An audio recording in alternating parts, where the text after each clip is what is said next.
I recently had a disorienting experience. I was on Spotify and saw that the Smashing Pumpkins had just released a 30th anniversary edition of Melancholy and the Infinite Sadness. That's one of the albums I was depressed to back when I was a teenager in the Arizona desert. I was angsty as hell for several years, and it seemed like Billy Corgan was expressing my inner feelings much better than I ever could. I loved that album. I loved the artwork. I loved the various musical styles. It was a huge thing for me out in the desert. Now, I'm pretty sure that most of the Smashing Pumpkins lyrics are nonsense, but I guess you had to be there. The 90s were a bit different. Anyway, looking at the 30th anniversary edition of one of my favorite albums from my teenage years, I was, as I said, a bit confused. That can't be right, I thought, because that would mean I was a teenager 30 years ago. Quickly, I did a bit of mental math, subtracting the number 30 from my current age. Oh shit, I was a teenager 30 years ago. Well, almost. In a few days, I'm turning 43. So precisely 30 years ago, counting from the day I am recording this podcast, I was 12, right on the cusp of my teenage years. Either way, it would seem I have made it all the way to middle age without figuring out what life is supposed to be like as a man in the 21st century. When I was young, there was life advice coming at me from all angles. Mostly it involved getting good grades so I could someday get one of those 9-to-5 jobs, a house in the suburbs, and a white picket fence. Just stay out of trouble, and everything would work itself out along the way. These days, all that seems naive to the point of being delusional. Nobody except my parents has ever cared much about my grades. I've never had a steady 9-to-5 job or a house in the suburbs. And despite making a great effort at staying out of trouble, the future seems to be just as uncertain as ever. It does not, in fact, seem like my problems are going to spontaneously work themselves out. Adult life involves a lot more uncertainty and improvisation than I was once led to believe. Hey everybody, it's Daniel. Welcome back to Spain to Go, the best podcast in the entire multiverse for all things Spain. This is episode 125, and the title is Middle-Aged Wisdom and Youthful Delusion. I am turning 43 in a couple of days, so if you would like to send me a birthday donation, you can do it over at expatmadrid.com/donate. expatmadrid.com/donate is the place for donating to this project. I appreciate it. Anything from €3 on up to however much you feel good about works for me. Thank you very much. I have a shout out today for Jack. Jack says, still listening to every episode. Keep up the good work. You still training BJJ? BJJ is Brazilian Jiu-Jitsu, and the answer is yes. I am on the mats almost daily. So thank you for your donation, Jack. Anyone else who would like to donate can do so at expatmadrid.com/donate. I appreciate it a lot. Thank you. But back to our author's contemplation on reaching middle age. I don't know how long you've been following, but I've gone through a few versions of my personality in the 15 or so years I've been writing articles here. The podcast is about 5 years old, but the blog expatmadrid.com is much older. First, over there, I was the sarcastic English teacher, satirizing life at the language school and Americans in Spain. Mr. Chorizo was my profane, cholesterol-obsessed alter ego, who said what real-life Daniel never would. Eventually, I quit formal teaching and went through several years of focusing on online business. The hardworking Mr. Daniel wrote all those books and made some courses. He spent a lot of time achieving goals and crushing his enemies. His enemies were, at that point, other authors in the education space on Amazon. As a result of a few difficult breakups, Daniel, aka Mr. Chorizo, developed into a cynical 30-something guy who was mostly interested in online dating and spending half his days in bars. After a few years of that, he, or perhaps we could say I, met Morena, who somehow saw through the gruff and often tipsy exterior and decided I was husband material. So we got married, I stopped drinking, we bought a house, and now I'm just some other middle-aged guy walking around Barcelona in baggy jeans and a hoodie, trying to stay caffeinated. My hobbies include reading history books, doing Brazilian jiu-jitsu, and being insufferably deep. Also, I've been practicing stoicism, something that's rather difficult in a world in which cuteness and self-indulgence are the most celebrated virtues. Henry David Thoreau, in the classic book Walden, wrote, "I have yet to hear the first syllable of valuable or even earnest advice from my seniors." He was about 30 when he wrote that in the late 1840s, and it often seems like advice from adults hasn't improved much since then. The earnest advice I do tend to find, for men at least, is the usual insipid twaddle we've been hearing about for a while now. Learn to talk about your feelings, don't be afraid to cry in public, and above all, develop a good skincare routine. Maybe that's what you have to say if you're cashing checks from the mainstream media, but I'm just a small-time podcaster working in my living room in Barcelona. I'm not under the thumb of some editor or publisher. Popular culture tells men of a certain age to buy a new car, or take some pills, or get into therapy. Not coincidentally, most popular culture is sponsored by companies who would benefit from you doing all that. I think you should try some fasting and meditation and start a gratitude practice. But those things are all hard to monetize, so they don't have large marketing budgets behind them.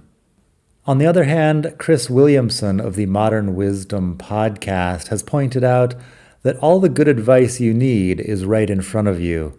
It's just so obvious that you're ignoring it. It's the type of okay boomer stuff you've heard a million times. Work hard, be on time, tell the truth, love your wife, take care of your health. That's all that matters. And most of it is the kind of stuff your parents told you when you were an angsty teenager and you just blew them off. You knew better just like I knew better. I was getting my life wisdom from Smashing Pumpkins songs, not from people in their 40s. To illustrate, something like this happens to me at the gym basically every week.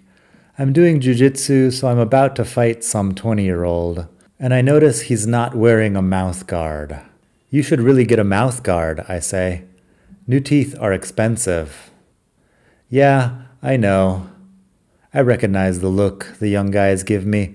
It's the same look I used to give my dad when he would make his "new teeth are expensive" speech. I ignored him then, and I went on not believing him right up until I had my first painful and expensive dental surgery at age 40. The advice was there. It just seemed too mundane.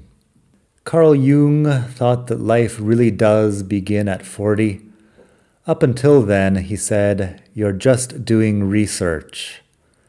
That sounds about as plausible as anything else I've heard about midlife. It sure seems like I've figured out a few things in all this time. For one, I've decided that a lot of the things that people take so seriously are not worth caring about at all. These days, it seems like all I do is work, eat protein, go to the gym, read, hang out with my wife, and then go to bed early so I can do the same thing the next day.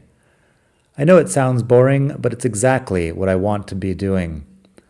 My desire for novelty seems to have gotten lost somewhere along the way, and more than that, I really don't care if it sounds boring. It's what I want to do, and that's enough. I'm no longer worried about seeming fun or cool or interesting. I just don't care, and that's pretty liberating. So while I would once have written off life begins at 40 as a coping mechanism for people facing old age, from where I'm sitting now, it seems more realistic. Because most of the so-called fun I had in my 20s and 30s was actually not all that fun. The house parties and the hangovers and the endless string of Tinder dates, I don't miss that stuff at all. Stand up straight, clean your room, learn a skill and be useful. All that Jordan Peterson-style life advice seems trivial to a lot of people. Then again, next time you're out in public, look around for a minute. A lot of people look like they're walking train wrecks who desperately need to get their lives in order. Good habits will eventually become your destiny, and so will bad ones. So it's not like skipping the gym or having ice cream for dinner is going to kill you today. It's the repetition that'll get you. Back when I was drinking, I would often walk to the supermarket and see the guys hanging out on the sidewalk holding big cans of beer at 11 a.m. Despite my middle-class lifestyle, I was fully aware that I was walking on a razor's edge. The difference between me and those guys was not some massive chasm. It was probably about a decade of repeating the same stupid habits every day. Maybe less. That's what made me quit, actually. I just projected my negative tendencies forward in time and didn't like what I saw. Think Ebenezer Scrooge and the Ghost of Christmas Future. It's a valuable exercise, and I recommend you try it. Be honest. Your future self will thank you. All this to say, I'm cautiously optimistic about middle age. As long as I stay healthy and keep up my current habits, I should have plenty of good years left. Knock on wood. In fact, most days I feel like I've won the existential lottery. There are a lot of people in the world, and if you think about it, you could have been born as any one of them. Here's a quote from the philosopher Socrates. If all our misfortunes were laid in one common heap from which everyone must take an equal portion, most people would be content to take their own and depart. So I'm grateful for everything, even my age. After all, a lot of people don't make it to 40. When I read about history, it's just shocking. The number of guys basically like me who died in wars or who got what we now consider to be a preventable disease and never made it to middle age. It wasn't even that long ago. Half of Europe's brightest and best in the first decades of the 20th century died face down in the mud, many before the invention of antibiotics. Closer to home, plenty of people I went to school with didn't have long lives. They barely had short lives. Henry David Thoreau, who was not popular as a writer during his own time, died at age 44.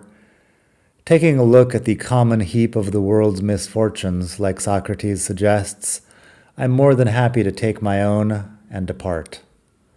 Socrates incidentally lived a long life, but he was put on trial and executed in 399 BC for impiety and corrupting the youth. In other words, he had some ideas that went against those favored by the Athenian political establishment, and they made him drink hemlock for it. An early victim of cancel culture, I guess. When I was a teenager, I thought that people in their 20s were old. I'd look around at guys my current age and think, that's never going to happen to me. I really thought that. Somehow I was going to be immune to the process of aging. And yet, here we are. It's happened to me, despite my doubts. And actually, it's a lot better than I imagined. If I could give teenage me some advice, I'd say nothing, because teenage me would never have listened to some guy in his 40s. That's the whole thing about being a teenager. Or at least, that's what I remember. Like I said, it was 30 years ago. That's about all I've got for today. Thank you very much for listening. I hope you enjoyed that episode. Just a couple of final notes. I have trolls now. This is actually a mark of success for bloggers and podcasters, and I'm grateful for the trolls too. Probably someone out there is having a fit right now because I mentioned Jordan Peterson in this article. Someone else will drop into the comments to point out that Carl Jung cheated on his wife and that my musical tastes are disturbingly normie.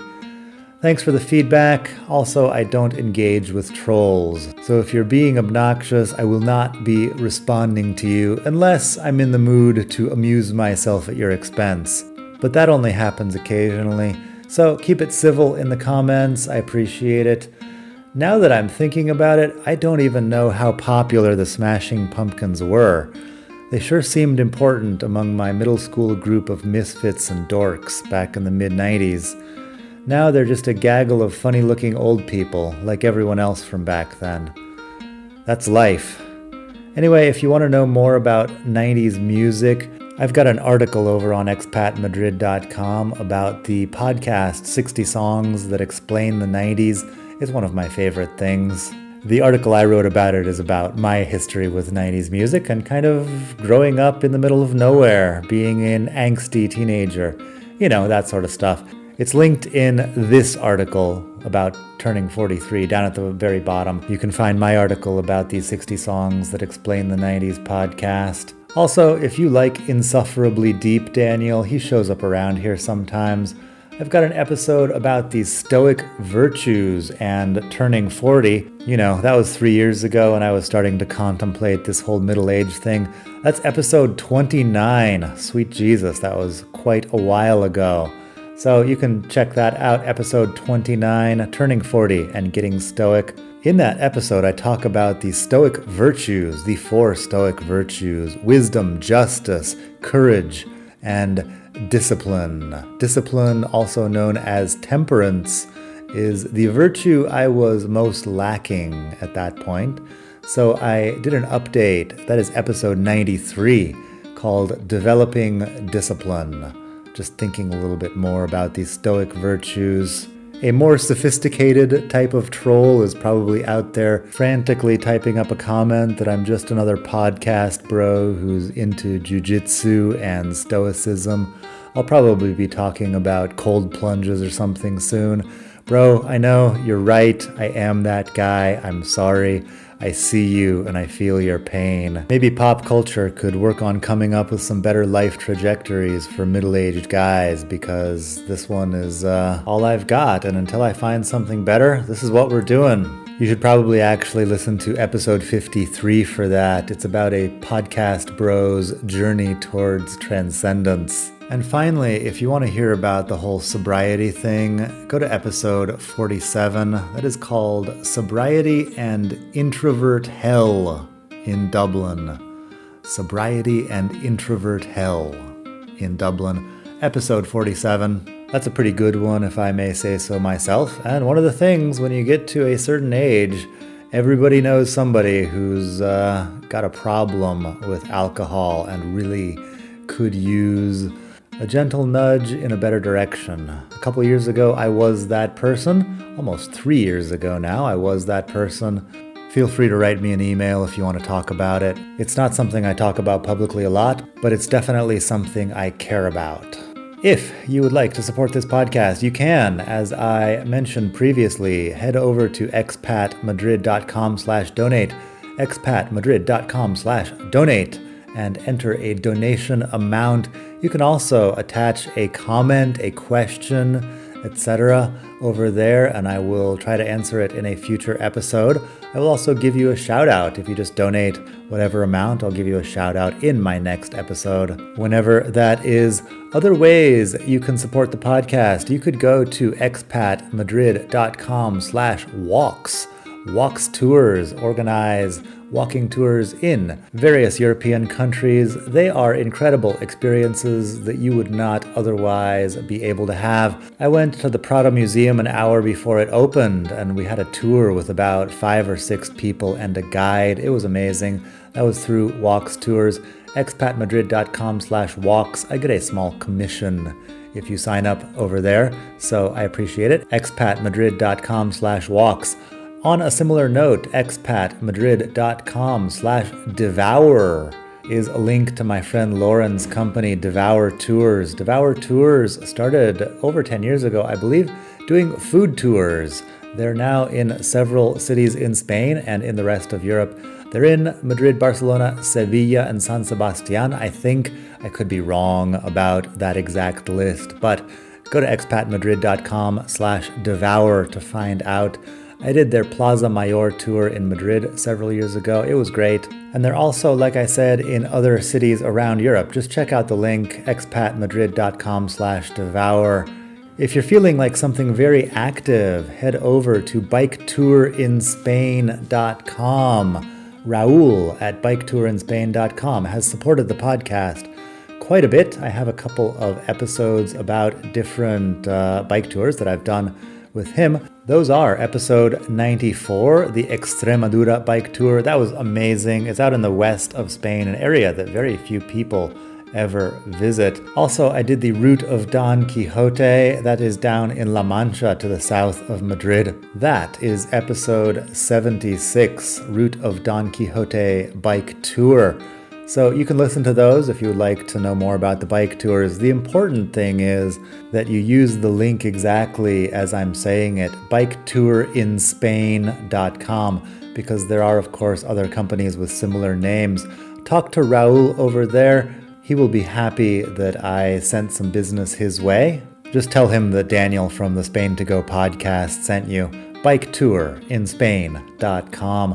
Over on YouTube, I am at Learn Spanish with Daniel. You can also learn Spanish from me or with me. I have, I don't know how many videos, quite a few, teaching various aspects of Spanish vocabulary and grammar. I'm also making a few videos about Spanish culture, different things. It's a lot of fun. Just put Learn Spanish with Daniel into the search box on YouTube and you will find me. All episodes of the podcast are there too. You can subscribe there. You can subscribe on Spotify and probably other places. Leave me a review if you enjoy this. The usual. Thank you very much for listening. I hope you're having a great day. Happy Thanksgiving if you're celebrating this week. And until next time, hasta la próxima. Bye.